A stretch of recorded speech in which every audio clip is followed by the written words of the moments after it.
หยุดเฮ็ดบ้าฮะให้ใช้เฮ็ดนั่นเอาในใช้ฮะคือประถาลุงแน่โอ้ยประตูว่าสิออกซุป้าอยู่บ่ได้กินบ่เป็นแล้วเบิ่งแน่พุ่นอ๋อเอาในใช้อันนี้นะเอายี่หันจะเอาหน้าไม่เท่าอาบชูไปหาหอดใสมีแต่จุ่มเขาไม่ได้ไปหาดอกนี่นะพระท่านออกบ้างมองเขาเก็บนี่นะบ่มีนี่นะเบิ้งแล้วโอ้ยสะอ่อนเลยพี่น้องเอ้ยก็ว่าฮิตกำลังออกนี่นั่นนี่ของน้องไผ่ได้เต็มกระตามีแต่จุ่มขึ้นมาเข้าอีทิพเข้าอีนกมีบ้านนี่ก็ออกบ่ใช้ยังยุบเบิ้งเนี่ยเธอช่างเด็ดเนาะบอกว่าให้ดูฮะคอยเด้อคอยเช้าลงเมื่อไหร่คอยสิเอามือให้แม่มืออื่นขายให้คอยเด้อจะย้อมให้ไผเอาไปไหวไหมไปขุนไปเก็บน้ำเราไป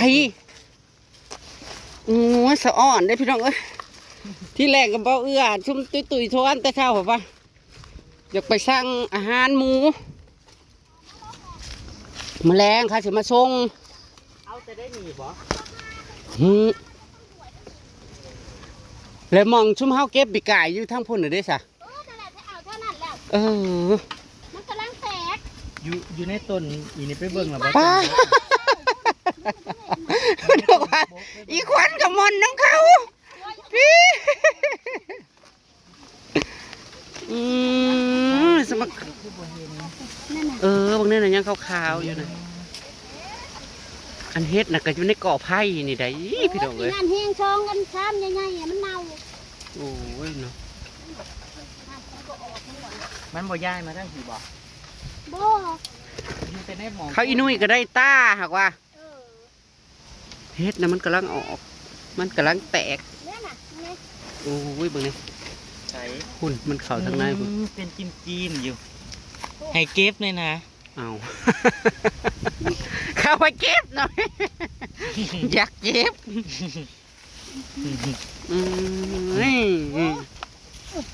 มันจะมาจิ้มอยู่แบบนี้ปาดมีแต่จุ่มมันมาการ้อยเอาเก็บเป็นบุญตานี่นะมีดคนนี้ใช้อะไรมีดคอยใช้อะไรกันนี่โอ้ยเฮียเลยอยู่กับตาไว้กับตาจะแม่นคูดลงคากเลยเคียร์ไว้กับตาเห็นมีโป๊ะบางไม้ได้เคียร์เห็นอยู่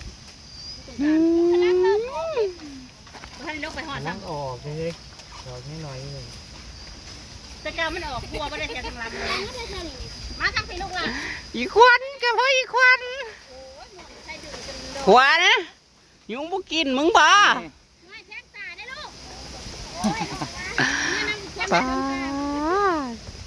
มันฉีทันขี่เข้าอีหยังเนาะบัดจิไปหากระไดอยากไปหาอยู่พูมองอีหยังป้าดเบิ่งนี่พี่อันนี้เอาแต่ได้หนีบ่นี่นะ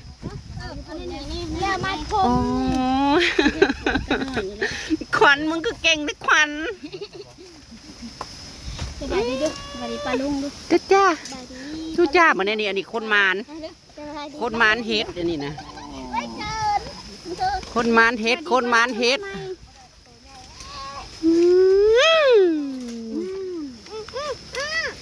อ่างทั้งใจเอาโอ้มันกำลังแตกเนาะโอ้เอาเก็บโอ้ยกำลังงามเนาะเสียดายได้มันยังน้อยนี่นะเสียมก่อยถือมันมืออื่นนี่ขยายอีกไปทั้งโคตรเนาะจีมเขาอยู่ที่ท่านก่อไผ่ใช้เป๊ะปัดเอาดูเบิ่งอยู่กล่องพรเอาเบิ่งอยู่กล่องพรเฮ็ดแคลเซียมแล้วขนาดน่ะโอ้ยกล่องพรมันใหญ่30 กว่าปีแห้งเลยออกลายขยันขันออกทางเขาไม่ขยายนะเก็บเด้ นี่ได้ทั้งนี้ได้นี่ปะแต่ว่าออกมาจากทางนั้นน่ะ เอ้ยมีดดินะเธอเอา หนาสุดเลย นี่ มีดกัน กำลังเป็นลูกกระสุนน้อยๆนี่บางอย่างนี่ มีดไหมไม่ใช่ไม่ใช่มีดสตาร์บางๆไม่มันมีดจะเสียบอ่ะ โอ้ยสะอ่อนได้เฮ็ดน่ะก็ได้จะแถวอ้อมแอมใกล้ๆนี่เนาะ นี่กำลังออกนี่ กำลังแตก นี่ผู้ชาพวกเฮ้ยจะไปเฮ็ดมัน มันกระทั่งมืออื่นเนาะ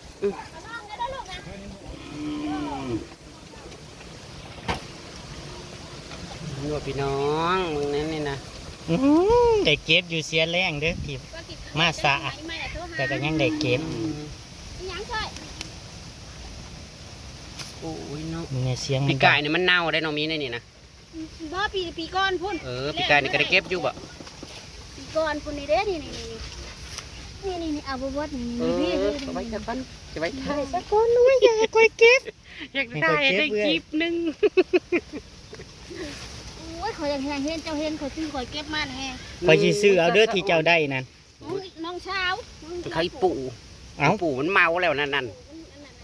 เอ้าบ่แบ่งให้ข่อยแน่บ่ถามเราดู แบกจักโลนึง แบ่งสักโลนึงเด้อข่อยเอาโลนึง โลนึงปู่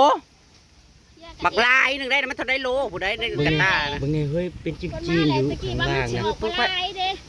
คิดไว้ เพิ่นน่ะขึ้นมาสู้บ่ปู่นะ เพิ่นมาชูเด้อันเคยโตเอาคนเด้มันอันเด้มันก็ออกบ่ได้กำลังเรียนกำลังออกเล่น หามาเอาตัวท่านก็ ว่ากินข้าวแล้วอะไร พวกไว้ตอนนั้น หาลุงมึงเด้อว่ะโทรหาจัดมึงจ้ะ โอ้ยตะกี้กับหมู่ชวนกับบ่ได้ไปว่า บ่ได้ สิไปสั่งอันนี้เขา ไปสั่งหัวอาหารเขา นี่เฮ้ยมา ไปเล่นไปได้ถ้วยนึง มันกำลัง โอ้ยปกไว้ก่อนปกไว้ให้เก็บมืออื่นมึงได้ผู้ทางไหนผู้ได้ผู้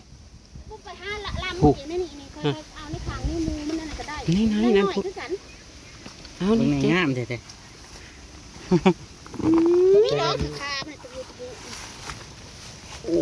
ย นี่ก็ออก นี่คือเห็ดปวกแล้วทุกคนได้เก็บไม้ปีแล้วนี่ ขอเก็บในหัวแห้งคือเพื่อ อุ้ยเนาะกระสะอ่อนเด้ ๆเจ้าโทรบอกข่อยก่อนก็บ่เนาะไปจะได้ ยังไม่เข้าหัวฟังคนวินอยู่เมื่อเช้าในกระเดวว่ามันสิบออกบ่ไล่แล้วอันว่ากินข้าวนั่งสิโทรหาเจ้าตอนแรงจังสิพาไป อยู่ในต้นบกไปเบิ่งล่ะบ่จักว่าจิ้มๆอยู่บ่จัก หอดแต่ในต้นบกแล้วก็กี่พักกะเกี่ยวมา บ่ทันออกเนาะต้น กับอันเน้นหมุงหน้าสะอาดนะหมุงเราเที่ยวดันหมุงเขาเอาแล้วว่าปีนั่นอาหารมันบ่ทันได้หอดนะคอยจะกินน้ำ ขอบน้ำก็บ่ได้ถือคือบ่มันฝนหยุดตกแล้วมันออกบัดนี้นะตอนน่ะฝนเล็งแล้วมันบ่ออก ได้เด้มันออกข้างเขาแล้วมันไล่ปูนเขาก็ไปซื้อกินมื้อใดมื้อวานมื้อซื้อนี่หากมันบ่ได้หวานได้ มันบ่คือแถวบ้านเฮาได้เฮ็ดนั่น ทมอีกเด้ ทมไว้ แม่มือเจ้าก็สิไปหาบ่ป้า ปาดกระสมว่าเมาอะไรปีนี้น่ะเมาหลาย แล้วใส่อันนั้นน่ะ ไม่สอนเด้ยังอยู่ในเฮือนยายขี้นั่นพญาดอกกันยังไปหาอยู่ เคลียร์ดู ได้ไม้กระตาไปพี่น้องเอ้ยเบิ่งนะที่จริงน่ะมันเนาะยังน้อยอะไรนี่นะ เขาเอาดอกง่ายไหน เด็ดก็ออกอยู่เหงาโกนกอไผ่พี่น้องเอ้ย นี่เบิ่งนี่อันลุงนี่ต้นนี่ต้นแดงเขาเอาเขาไปแต่เด็กๆถูก เพราะว่าพนักเป็นยังไงได้จำดึงแต่ไปน้ำไม่ได้เต็มตามันเขาเอาเมื่อวานนะงานพูดเขาบอกว่าท่านประชดว่าหาว่าท่านนี่ทั่วซะ ได้อยุเอานะมองอันมองใช้มองมึงพากุบอันกระซุ่มเบาเอื้อไปหาน่ะนะดอกใหญ่ คอยหาแล้วมันรอทั้งนี้แหละมันตาเศร้าแล้วมันเหมือนเห็นหุ้งอันนี้หาล้ำขนาดคนเที่ยบ่ถือช้างหัวเขาไปมาเที่ยในดองกู้เอาเลย ๆเอาได้อยุ ไปทางไหนล่ะบัดถ้าไปเอาประเทศดอกเดียวดอกหนึงจะไปหล่นไปแสน ฮะออกเลยเขามีเก็บกันได้คันพ่อตาผมประจักษ์นี่ ได้เติบ ย่างอยู่นี่ เดี๋ยวก็เห็นอะไรสัก แต่เบิ่งยิ่งไม่หันเอาหมู่บ้านนี่นังไม่น้อยนังนักคำนึงมาโมงแล้วไปเล่น เฮ้ย ฮะ จะมาเบิ่งนี่ นิสัยมันบ่เห็นเอาไว้ก่อนปกไว้ก่อนมื้ออื่น บ่พูดเอามาจะพูด น้อยเฮ้ยเนาะ เบิ่งในเฮ้ยหน่อยแห้งดี เอาไว้ก่อนอย่าเผาเฮ็ดมันห้องก็แตกพี่น้องเอ้ยก็ได้นี่นี่นะบ่ให้เขาเก็บนี่มาญาติเก็บทางนี้ เบิ่งอยู่ในต้นแดงตั้งอยู่ในต้นแดง ป้าเจ้าน่ะโอ้โหนี่พี่น้องเอ้ยนี่เอาแต่เขาอ้อมแอมเพื่อนนี่ในกอไผ่เพิ่นนี่แล้วก็นี่มองนึงปีกายนี่เก็บได้กกบกกกแดงนี่ไปเบิ่งซะก่อนโอ้ยโอ้ยโผล่หัวออกมาได้เด้อมันนั่งหน่อยเท่านี้เอ้ยเฮ็ดเด้อเคลียร์เบิ่งดูก้มเฮ้ยลูกฮะ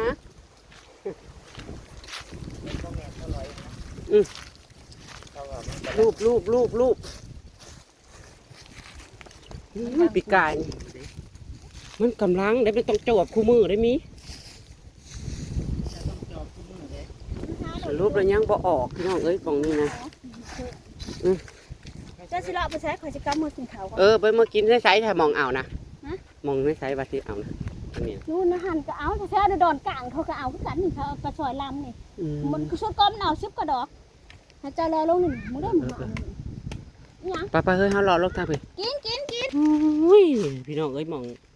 สมมันเอานะมุนเมิด อันที่เต็มกระตาไหน บ่เรือตาบ่มันบ่ลามไปทางอื่นบ่ อันที่เต็มกระตาไหน อยู่ในหวยของว่าตัวนั้นนะ ตัวนี้ หามึงดูเมื่อยเด้พี่น้องดูนางหอบโคกหอบป้าพอมาคอยเรือหมากเดี่ยวเฮ้ยซาข้าวละคือใดคือดีทีเดีถ้าจะมองเขาเคลียร์เขาเถิกนี่ตกลงเขาได้หรือว่าอีหยังพุทธาบ่ยังบ่ออกพุทธาจังสี่บ่โทษนี่กระมุนอุ้ยปุ้ยตกลงเขาเอาเฮ็ดบ่ เนี่ยผมเขาเอาเฮ็ดไปจักให้จนคุดจนมุนเบิดที่จะมองเขาเก๊กเขาเคลียร์ตัวบังเฮ็ดบ่จักได้บ่ได้นี่บ่จักมองเขาเอานะมันได้แปดวันนี่ญาติมองนี่แล้วนี่โหแปดเบิดเคลียร์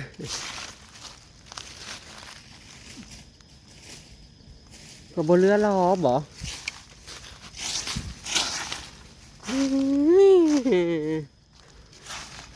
นี่แหละมองเขาเอาเต็มตานะพี่น้องมองนี่แหละคือซีเมนเนี่ยผูกบ่เรือแปลนเบิดโอ้ไม่เหลือหล่อให้เราแล้วต่างว่าเขาบนเรือไปให้เก็บจากดอกเนาะโหดโพได้แต่ความเมื่อยจ้าพี่น้องยอมหาเห็ดปวกนะครับบ่มีผู้เสี่ยวซ่านไปน้ำนี่เมื่อไรสิแตกสิงอมาเบิ่งในกอไผ่อีกแล้วนั่งสิงอมาเบิ่งในกอไผ่อีกแล้วเข้าไปเบิ่งอีกแล้วไหมเจ้าว่ามันออกขยะหาอยู่ปะจ๊ะโอ้ยซอยแนวมาบ่ไหวแล้วควันเลยควันใจสิขาดร้อนแล้วควันว่างทางใจเดี๋ยวจักโลจงไว้ให้จักโล บ่ได้จองแล้วนี่ โอ้โหอ่างทางใจเพิ่นผูกมาก่อนสั่งมีมีเอก จังไปหาไม้รอบแรง โอ้ตายแล้วฉันสิบ่ยิงแขวใช่ปะ ไปหารอบแรง โอ้ยสิพ่ออีหยังมีแต่ทำไมไก่เคียชุมพลนั่นไปพ่อที่ห้อยไก่เคียชุมพลนั่น เด้สิ ฮะ เขาหาเอาเสียมเขียนบ่ได้เห็นเลยข่อยเอามือขวดเอา โอ้ย เอาอีนี้ละเบิ่งนั่นเล็บข่อยนี่ บริสิแตกดอก แต่สิแตกหรอกนะควันนะ เต็มซ้ำอยู่ได้เอ้า ตัวนี้พี่น้องเอ้ยมันสิยากอีหยังนี่นั่น เฮ็ดน้ำกันเด้อ โง่มากกันเต็มซ้ำอยู่เพื่อนพี่ปวดหัว บ่ได้จักดอกบ่ โอ้ยก็ได้แต่ญาติเก็บในกอไผ่ พูดได้ทั้งหน่อไม้โอ้ คนมาสิมานให้ได้ ค่ะอันจริง มองอันไหนหันมันบ่ทันออกบอกมองเห็นแต่มองเคลียร์ทั้งคนน่ะบ่ทันออก แม่ไปเก็บผักติ้วเนี่ยก็เลย แล้วดูจะเอาคนเอาเลยค่ะใส่ เห็นอยู่ เอานี่ ว่าเพราะว่าไปไหม้เฮ้ยไปทางใดไปทางพี่ กินแล้วก็จังปลา เออว่าเขามีหมองสิพาไปก็แล้วกัน มึงคอยเห็นนั่น บ่ยอมมือแล้วพี่น้องเอ้ยค่ะ บ่ได้ฮอดเดี๋ยวนี้นะ ถ้ากินแกงหน่อไม้ ตา ซะก่อน นึ่งหนาวบ่ทันได้เบิดเด้อ ในใส่ ดูหวยพุ่นแล้ว ว้าวคือจะว่าเคลียร์จนมุนมีสิแหละ ไม่หวยนะไปถึงหมองแล้วก็ เฮ้ยคนนี้ จักพวกคนน่ะจักไว้เท่าไหร่ จะเที่ยวบันไดเที่ยวทางบ่ถูกทาง ในห้องนะ พ่อใหญ่ชุกกำลังสิมา มื้อนั้นเคลียร์ไปน่ะปลูอยู่ เออก ำลังสิมาย อมพี่น้องเอ้ยขนาดนี้แหละกินแกงเฮ็ดเช้ามีแห้งซะก่อนขนาดน่ะบ่ยอมมื้อนะคะบ่ได้หาก็ได้กินเอากันยังดีค่ะ ไปไหม้ขนาดสิถาไปนั่นทุกคนอยู่แมลง ร้อยเอาอยู่ได้ใช้ผักติ๋วนะลูก ป้า ทั้ง เขา ของพรแม่ใหญ่เพิ่น ทั้ง เลื ข อ อก งพ่อไม่ใหญ่มาได้เลย เขาก็สิมาส่งหมูกับพ่อส่งหมูอ่ะตามคลิปหน้าก็แล้วกันเด้อพี่น้องมาเด้อมาจะกินแกงหน่อไม้เฮากับมานอยู่ได้กินน้ำมูโอ้ยมื มา ด แล้ว เด้ พี่น้องมากินแกงเฮ็ด นี่ผู้มานผู้เชี่ยวชาญ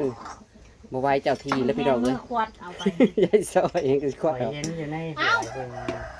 ไปแล้วลุงหลับวะสามีสา